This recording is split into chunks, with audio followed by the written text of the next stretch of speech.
愛子之心人皆有之，而他卻親手殺了自己的兒子。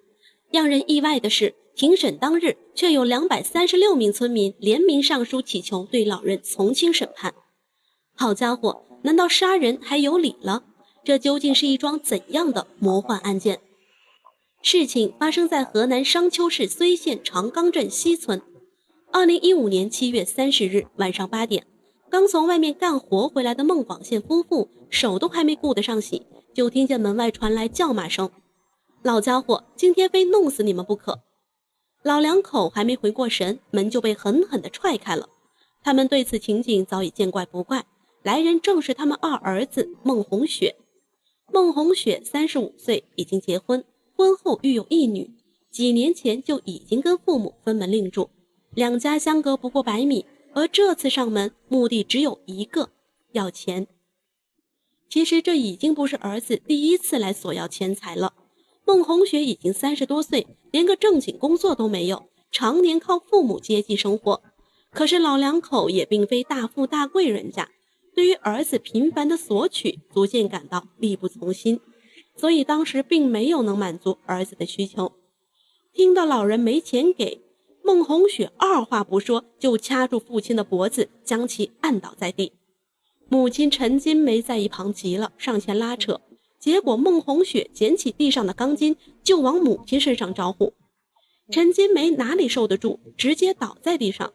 孟紅雪還隨手拿起一捆電線往她身上抽。年過60旬的老两口哪裡扛得住孟紅雪的反复毆打呢？在一旁喘着粗气的孟廣憲選擇了反抗。黑燈瞎火之下，孟廣憲搶過兒子手裡的鋼筋，但兒子的雙手依然死死掐着他的脖子。與此同時，孟廣憲手持鋼筋也朝着兒子一頓輸出，隨後兩人便雙雙暈厥。我實在沒法啊，我又給他一還手，咋都得喝開啊。他往那一挺，歪那了，我往那一挺也昏了。大概過了20分鐘，孟廣憲逐漸恢復知覺，卻意識到問題的嚴重性，因為他發現兒子已經倒在血泊中一動不動。情急之下，他掏出手機給住在附近的大兒子孟兆光打電話，讓他報警。等警方趕到現場，依然發現2位老人躺在地上，明顯受傷不輕，而倒在一旁的孟紅雪滿臉是血，已經沒了呼吸。按理來說，就算要不到錢，對自己父母也不該大打出手，可為什麼孟紅雪會對父母下如此重手呢？她平時又是個怎樣的人？為何作為受害者的她死後依然得不到村民們的同情？孟家有3個兒子，長子孟兆光，二子孟紅雪都住在當地，老三則常年在外打工，很少回家。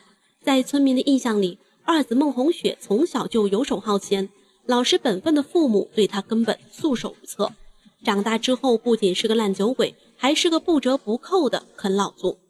他基本生活開支都來自於父母，可是老兩口並不富裕。母親陳金梅是一家家具城的清潔工，年邁的孟廣憲依然堅持在工地上搬磚提泥，以體力換取微薄的收入。然而這些錢多數都被孟紅雪要了去。有一次老两口出門幹活，孟紅雪把家裡能賣的東西都賣了，還借些錢讓老两口去還。啃老也就罷了，他還嫌棄父母給的太少，嫌少也就算了，他還經常毆打父母。每次要不到滿意的金額，孟紅雪的氣就不打一處來，只要他心情不好，就對老两口拳打腳踢。他毆打父母到底有多頻繁呢？街坊鄰居表示，孟紅雪1個月內平均毆打父母4到5次。媳婦那會兒他打了他媽6次，我5次都在現場。到一打工回來都給他1塊錢，不給都打，把他媽手都缺的嘞。誰知不道啊？我都知道。那是要如果搞到我的孩子，我早承受不了了。那麼你可能會問，為什麼住在附近的大哥並沒有制止弟弟的行為呢？實際上並不是大哥不想管，而是根本管不了。有時候孟紅雪毆打父母，大哥上前勸解，也遭到一番毆打。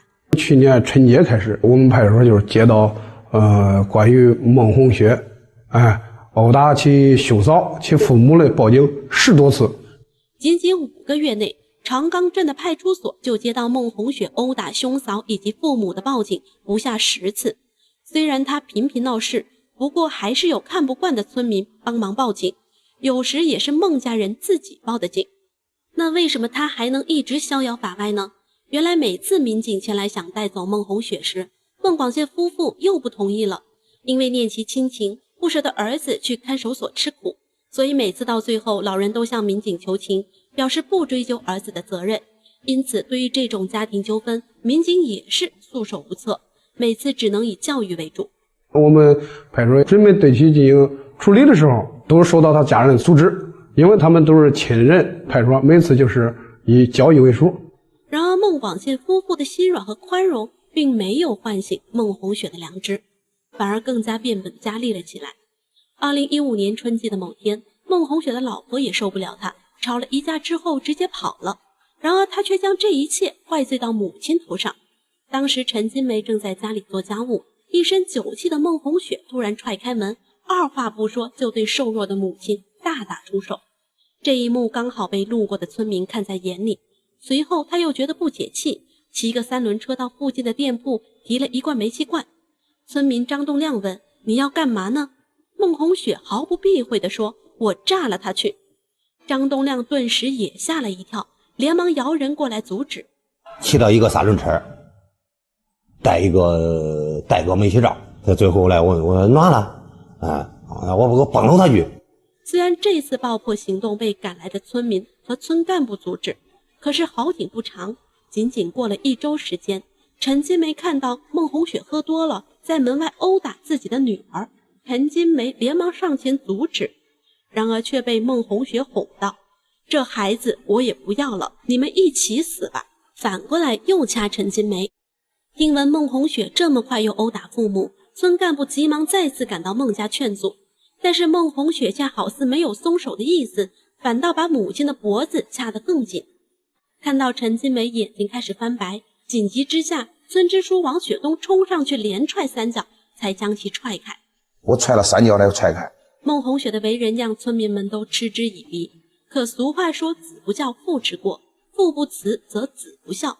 那麼作為父親的孟廣憲究竟是個什麼樣的人呢？對於殺死兒子後，法院又該如何判決？絕對讓您想不到。被告人孟廣憲是個十里八鄉的老好人，在村裡從不與人結怨，還對大家有求必應。很多村民家修個灶台、碼個牆頭，都是孟廣憲不收錢幫他們砌起來的。作為鄰居，大家都對他讚不絕口，可謂是積攢了相當好的口碑。但是為啥兒子卻與他結怨呢？難道他對子女不好而遭到怨恨？實際上恰恰相反，看看他們居住的房子就知道了。接近70的孟廣憲夫妻還擠在一個30多年前的老房子，屋裡環境只能用慘不忍睹來形容，甚至連一個像樣的家具都沒有。孟廣憲勤儉節約，忙活到老，還堅持在各個工地上奔波。雖然賺來的錢多數被兒子拿去喝酒，但應該也還能積攢一些，最起碼給自己和老伴個舒適的住所不成問題。可問題是，這些錢到底用去了哪裡呢？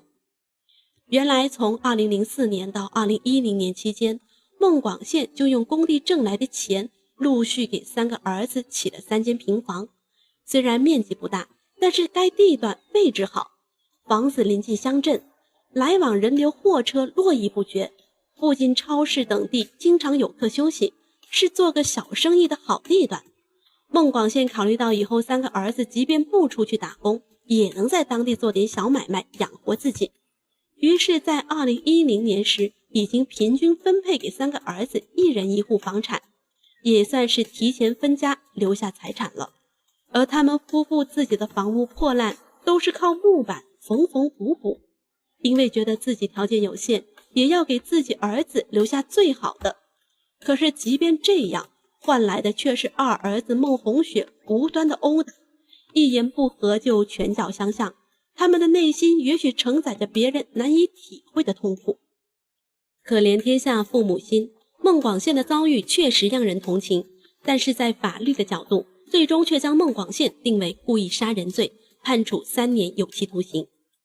按理來說，孟廣憲正在遭到兒子孟紅雪手持鋼筋毆打、掐脖子等威脅生命的行為，之後反抗才致人死亡，應該屬於正當防衛，再不濟也算是防衛過當。但為何以故意殺人罪定罪呢？這其中難道還有什麼隱情嗎？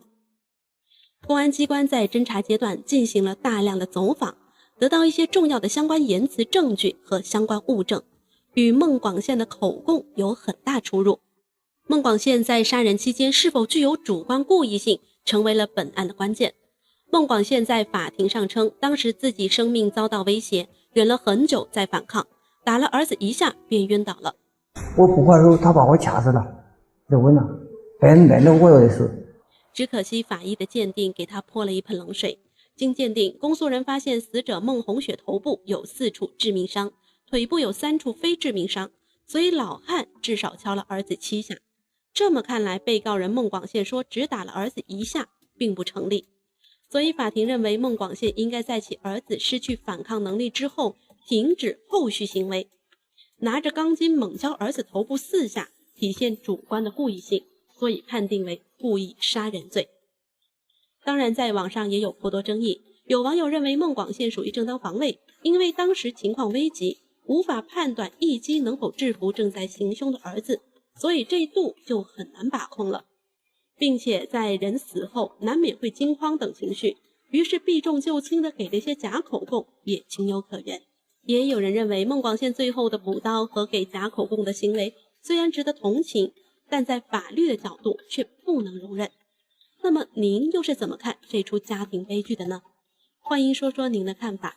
本期視頻就到這裡，我們下期再見。